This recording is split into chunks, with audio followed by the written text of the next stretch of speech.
The morning fog hovered low over Jakarta's sprawling runway as the roar of distant engines broke the stillness.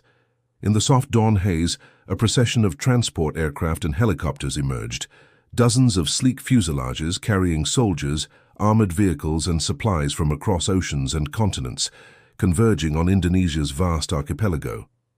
This was the opening act of Super Garuda Shield 2025, a spectacle of multinational resolve, a demonstration of synergy among allies, a proving ground for trust. From its modest beginnings, the Garuda Shield exercise has evolved into something far greater than a bilateral training drill. What began in 2007 as an information-sharing endeavor between the US and Indonesia has transformed, over nearly 2 decades, into a sprawling multilateral collaboration involving forces from across the Indo-Pacific. That transformation speaks to the shifting tectonics of global power, of alliances and rivalries, of nations striving to reinforce their security in a world of uncertainty. By the time the official opening ceremony rang out on August 25th in Jakarta, it was already clear that SGS-25 would be the largest and most ambitious iteration yet. Indonesian and US flags rippled side by side as senior commanders gave speeches replete with rhetoric of cooperation, deterrence and shared purpose. Admiral Samuel J. Paparo of the U.S. Indo-Pacific Command and Deputy Commander of the Indonesian Armed Forces, General Tandio Budi Revita, stood at attention, projecting unity to an audience of military observers and press corps. That opening moment was more than ritual. It was a defiant heartbeat of collective resolve. It said, "We will stand together, we will train together, and we will act together if need be." Behind the ceremonial facade, months of planning had already played out like a vast chessboard. Logistics teams orchestrated shipments across seas, ports, and air corridors. At Bandar Lampung, the U.S. Military Surface Deployment and Distribution Command oversaw the offloading of 165 containers of armor, vehicles, and support gear from the MV Cape Hudson, every crate a puzzle of coordination. At the port of Panjang, soldiers guided tactical vehicles off flatbed trailers. Engineers labored to certify roads, bridges, and infrastructure to receive the loads. The hum of forklifts, the clang of chains, the measured chatter in multiple languages, this unseen layer was the backbone of the spectacle to come. Along Sumatra's western edge and in the Riau archipelago, staging areas quietly buzzed with activity long before any live operations began. On Batu Raja's Gatot Subroto airfield, the US C-130J Super Hercules made a landing for the first time ever, a milestone that required runway upgrades, foliage clearance, and months of negotiation. Indonesian engineers and US planners cleared trees, extended certification, and rehearsed safety protocols together. This was more than interoperability in action. It was deep institutional trust embodied in steel and tarmac.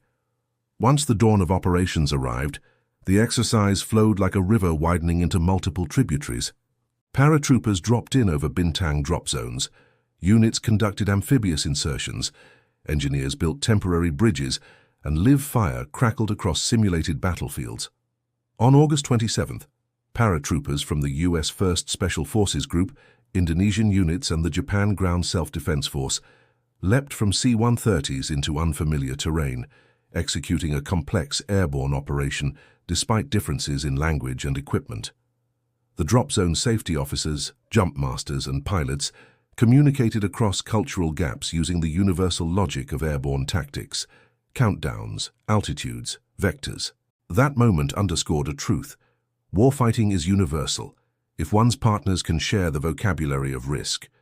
Further inland, units conducted urban warfare simulations. Buildings were marked, facades rigged, civilians, role players, scattered, and rules of engagement enforced in close quarters.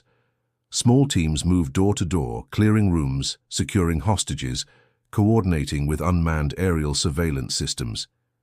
Interoperability meant not just technology alignment, but trust in one another's judgments in split-second decisions. On land, combined arms rehearsals brought artillery, mechanized infantry and air support together. In 2025, for the first time in the exercise's history, the U.S. 11th Airborne Division fired FIM-92 Stinger missiles as part of a live-fire portion. 2 Stingers launched in Indonesian airspace, a symbolic step forward in integrated air defense training. The weapon, designed to neutralize helicopters, fixed-wing and drones at low altitudes, shattered thresholds of cooperation and signaled that unified air defense may become a shared domain among allies in the region. In the background, cyber teams wargamed digital battles. Tensions in the Indo-Pacific already echo in the domain of zeros and ones, and SGS-25 took that seriously. Malicious code, phishing attempts, simulated network infiltration, these scenarios ran side by side with kinetic ones, reminding all that next war may begin with a keyboard, not a gun. Indonesian and US cyber experts swapped best practices, hardened networks, and practiced countermeasures. Amid the drills, a softer side of cooperation emerged in engineering civic action programs. In local communities, military engineers partnered with Indonesian civil authorities to build infrastructure, water wells, clinics, roads. The stories here moved beyond force projection. In remote villages, residents witnessed foreign uniformed engineers digging foundations, pouring concrete, consulting with locals. In those moments, alliances gained hearts, not just strategic advantage. Medical training also ran deep. MEDEX events simulated mass casualty incidents, field hospitals established, medics triaged role players, evacuation by helicopter carried injured civilians to surgical tents. Indonesian and American physicians and medics exchanged techniques. Sometimes, the most dramatic moments came not when bullets flew, but when blood flowed and lives hung in balance. Here, professionalism transcended nationality. Across operations, the soldiers on the ground embodied the human core of the exercise. In exhausted bivouac zones, Indonesian infantry sat side by side with US counterparts, swapping stories, sharing food, teaching each other songs or idioms. In the hump of a long march, fatigue sharpened bonds. In field showers, in the hum of generators, in shared night watches, they formed tacit alliances that no memorandum could replicate. But even the best exercises have friction. In some simulations, command structures were challenged by ambiguous orders or conflicting priorities. Language differences sometimes delayed coordination. Terrain and weather battered sensors, messing with communications. Yet, each glitch became a lesson in humility. After-action reviews became crucibles of frankness. What worked, what didn't, why. Indonesian and US planners sat late into the night, poring over maps and radio logs, refining command loops. Strategically, SGS-25 is not a parlor trick. It is part of a broader architecture, one component in the US strategy of integrated deterrence and Indo-Pacific engagement. To Indonesia, it demonstrates the willingness of great powers to commit resources to regional security and to recognize Indonesia's centrality in the maritime domain. But with that comes geopolitical sensitivity.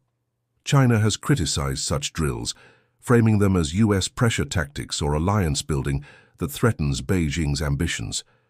From Jakarta's perspective, there is a fine balance, engaging with many partners without becoming a pawn in great power rivalry. The optics matter. Photos of multinational troops training off Sumatra's coast, combined airstrikes over Indonesian airspace, technicians working alongside locals, all reinforce a narrative of order, not chaos, deterrence rather than aggression. By the final days, the crescendo built to a live fire demonstration that drew journalists, local officials, and visiting dignitaries. Artillery rounds thundered across ranges, airstrikes painted the sky, armored columns advanced under aircraft overhead. The web of coordination, air, land, sea, cyber, unfurled in real time. Indonesia's Minister of Defense and US generals observed side by side, nodding, recording, planning next moves.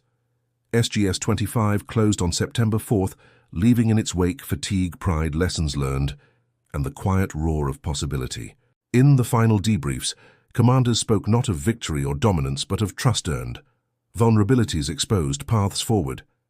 They noted how, in this landscape of shifting alliances, the most potent weapon is reliability, and the most enduring infrastructure is shared experience. Junior officers who once parachuted into a foreign drop zone now can judge wind, coordinate support, assess terrain, skills forged in fire and trust. In the archipelagic labyrinth of Indonesia, islands lie separated by sea, borders blur across water.